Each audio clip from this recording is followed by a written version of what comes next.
Welcome back. There is a live look outside from the Oregon coast. We're in its Spanish Head Resort Hotel camera in Lincoln City. Thanks for watching Afternoon Live. It is the last day of Mental Health Awareness Month, but our next guest provides valuable tips for dealing with chronic stress all year long. We welcome back former Stanford professor, physician, and author of Gain Without Pain, Dr. Greg Hammer. It's great to see you. You are looking very de-stressed at the moment.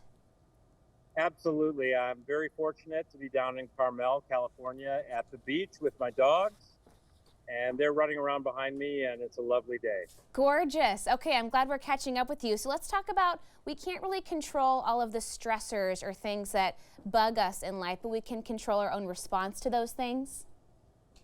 Absolutely. And, unfortunately, our brains are wired in ways that make our responses sometimes not so favorable. We have a negativity bias.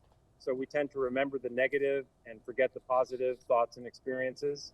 And we also have a hard time being present. And so we tend to obsess on the past and the future. And when you combine that with our negativity bias with regard to the past, we generate a lot of shame and regret, low self-esteem. And we obsess on the future and generate a lot of fear and anxiety. And those are afflictions we all have based on the way our brains are programmed.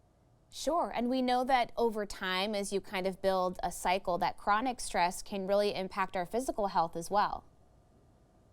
Absolutely. So my definition of resilience is the ability to neutralize the acute stress response when those responses, the components of that response are no longer adaptive. So, the acute stress response is a fascinating physiologic phenomenon. It was really evolved in us to help us deal with actual threats from predators or foes. Now it's mostly triggered by our thoughts. It's okay to experience that acute stress, but we need tools to prevent that acute stress from becoming chronic, as you suggested, and all the associated physical maladies, and in fact, aging itself. And the good news is those are available, those resilience tools are available to us. We have this amazing quality called neuroplasticity. We can rewire the way our brain functions. Yeah, so you have some ideas for us both for mental and physical resilience. Let's start with the mental tools and ways we can arm ourselves to better deal with those stressors day to day. Absolutely. So the first one is to really embrace a mindfulness practice. And as Dr. John Kabat-Zinn defined it, mindfulness is awareness of the present moment on purpose without judgment. So focusing on the present moment, learning, teaching ourselves to have the skill to bring our thoughts back to the present moment. And therefore, we can ruminate less and less over the past and future, and mixed with our negativity bias, the results are not favorable. So we can teach ourselves to be more present through a mindfulness practice. And then does non-judgment play into that as well? That's so hard. I know a lot of us struggle with being too hard on just ourselves. Absolutely. So, as you suggested, the name of my book is GAIN. The GAIN is an acronym for gratitude, acceptance, intention, and importantly, non-judgment. And when we judge others and the world around us, and then most harshly ourselves, we're not really seeing things the way they truly are. We're coloring them with often our negativity bias. And the good news is there are tools to help us learn how to drop all the judgments that we're constantly placing over our experience. Do you have tools that you use day to day to drop some of that judgment for yourself? I do. And so I do a GAIN meditation every morning, and that's what I teach as well. And basically, it's a focus on deep, slow breathing, which activates our parasympathetic nervous system, combats the acute stress response. And we go through a self-guided tour of gratitude, acceptance, intention, and then we get to non-judgment. And one tool that I like to embrace is we're breathing deeply and slowly. We're settling into this nice state of calm.